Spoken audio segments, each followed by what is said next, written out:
Salut, c'est Géraud de Africa is Wealth. Bienvenue dans cette vidéo dans laquelle je vais partager avec toi quelques faits passionnants pour te montrer comment, une fois encore, nous, Africains, sommes en train de passer à côté des opportunités en laissant les autres profiter de notre manne, bien sûr. Ce qui se passe sur le continent, les tendances et pourquoi nous devrions nous réveiller rapidement. Alors, si c'est ta première fois ici ou si tu ne l'as pas encore fait, je t'invite à t'abonner et à activer la petite cloche de notification pour ne manquer aucune de mes vidéos prochaines. Aussi, dans la barre de description en bas, tu trouveras le lien de la page Facebook Africa is Wealth que je t'encourage vivement à visiter. J'ai créé Africa is Wealth au fait pour t'amener à découvrir l'entrepreneuriat et l'éducation financière, ces deux piliers sur lesquels je crois fermement que nous devrions nous appuyer pour se prendre en charge, sortir de la pauvreté et contribuer à l'émergence du continent. Alors, très rapidement, je vais partager avec toi 3 ouvre-œil pour te montrer ce qui se passe, les tendances. Le premier ouvre-œil, sais-tu que de 2010 à 2020, c'est-à-dire avant la fin de cette année, les IDE, investissements directs étrangers dans l'agro-business africain, vont passer de 10 milliards de dollars à 45 milliards de dollars. Qu'est-ce que cela veut dire? Ça veut dire tout simplement que les investisseurs ont compris quelque chose et ils veulent leur part du gâteau. Le deuxième ouvre-œil, à partir de 2013-2014, l'homme le plus riche de l'Afrique, Aliko Dangote, a entrepris d'investir 1 milliard de dollars dans l'agro-business. Plus précisément, dans la production du riz. Ça veut dire que lui aussi, il a compris quelque chose et il veut justement sa tranche du marché. Le troisième ouvre-œil, sais-tu que depuis 2010, les Européens, les Américains, ceux du Moyen-Orient, les Asiatiques, eux tous achètent et louent des millions d'hectares de nos terres cultivables. Ça veut dire qu'ils ont compris quelque chose. Alors, en réalité, qu'est-ce qui se passe? Le problème se trouve au niveau de la compréhension des gens. La plupart des gens, quand ils pensent à l'agro-business en Afrique, ils voient la pauvreté. Ils voient des cultivateurs épuisés, fatigués, sur des terres paysannes avec des outils grossistes. Ils ne comprennent pas que, au fait, les choses ont changé et sont en train de changer. Les choses continuent de changer. La jeunesse africaine surtout pense que l'agro-business est l'apanage des pauvres. Cette jeunesse, tout le temps, cherche des boulots à col blanc dans nos villes. La jeunesse africaine n'a pas encore compris qu'elle est assise sur une mine d'or, la mine d'or agroalimentaire. Et c'est justement la raison pour laquelle je fais cette vidéo pour pointer du doigt 5 bonnes raisons pour lesquelles tu devrais investir. Ces 5 bonnes raisons devraient déclencher en toi l'envie de contribuer et d'investir dans l'agro-business africain. Alors, la toute première raison, c'est que l'Afrique subsaharienne détient à elle seule 50% des terres cultivables fertiles non utilisées au monde. Nous parlons de 200 millions d'hectares. C'est pourquoi j'ai dit auparavant que nous sommes assis sur une mine d'or. Et c'est pour cette raison au fait que le continent est considéré comme le futur grenier du monde. En plus de cela, nous avons une pluviométrie favorable et par conséquent, 80% des cultures vivrières consommables dans le monde ne peuvent provenir que de l'Afrique.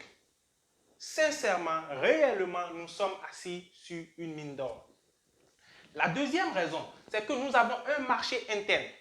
L'Afrique, c'est 1,2 milliard d'habitants. Et les études ont prouvé que nous allons atteindre 2 milliards d'habitants d'ici l'an 2050, sauf catastrophe, d'accord? Sauf catastrophe, nous devons atteindre 2 milliards d'habitants d'ici l'an 2050. C'est une opportunité. Ça veut dire que tu n'as même pas besoin de sortir du cadre africain pour vendre tes produits. L'Afrique, de nos jours, dépense des milliards de dollars chaque année pour importer des produits alimentaires. Donc, si nous, Africains, pouvons nous mettre dans la peau d'un entrepreneur, discerner les besoins de notre population, d'accord? Discerner les besoins de notre population et parvenir à offrir des alternatives moins chères, localement produites, alors nous avons de fortes chances de nous faire de l'argent. La troisième raison, c'est que la modernisation des pratiques agricoles a changé la donne en Afrique. Le jeu a complètement changé. Si les cultivateurs africains ont juste la travail dur, c'est parce qu'il y avait des pratiques agricoles peu recommandables. Mais de nos jours, grâce à la technologie et aux sciences, les rendements ont largement augmenté. Il y a même des rendements de 400% enregistrés par endroit. Ça veut dire que être dans le business, dans l'agro-business africain, n'est plus synonyme de perdre de l'argent. Au fait, tu en gagnes et tu en gagnes beaucoup. La quatrième raison, c'est que l'agro-business africain est un business qui te permet de commencer avec de petits moyens. Si tu as de grands moyens, faire une offre. Mais si tu n'as pas de grands moyens et si tu as de petits moyens, tu peux toujours commencer. Tu peux même commencer dans l'arrière-cour de ta maison. Et à cause de la demande, tu es sûr de vendre tes produits. Peu importe si tu commences avec une parcelle ou avec 100 hectares, l'opportunité est là. Comme je l'ai dit auparavant, la preuve, il y a le coronavirus qui tue les gens, mais nous mangeons toujours. Ça veut dire que si tu commences même petit, tu peux devenir grand. L'essentiel, c'est de commencer. Et tu n'as pas besoin de gros moyens. Tu peux même louer la parcelle pour commencer. Et tellement nous avons d'espace en Afrique, tellement c'est moins cher que tu n'as plus de raison valable de ne pas commencer. Alors, nous allons passer à la cinquième raison. La cinquième raison, c'est que l'agro-business en Afrique est pourvoyeur d'emplois.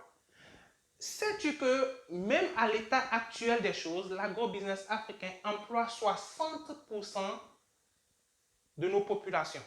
60%. Ça veut dire que c'est ce business-là, au fait, qui fait bouger l'Afrique jusqu'à présent. Maintenant, si nous pouvons changer de mentalité et comprendre que, au fait, nous pouvons utiliser ce levier pour faire émerger notre continent, alors nous allons faire la meilleure des choses possibles. C'est un pourvoyeur d'emploi. Je ne comprends pas pourquoi tout le monde veut être dans les bureaux alors que nous sommes assis sur une mine d'or. Avec l'agro-business, nous pouvons employer beaucoup plus de gens. Si déjà ce secteur emploie 60% de nos populations, imaginez ce que nous pouvons faire si nous comprenons que, au fait, c'est notre pétrole, ça, c'est notre diamant, c'est notre or. Sans parler des autres ressources que nous avons déjà, l'agro-business africain est une opportunité.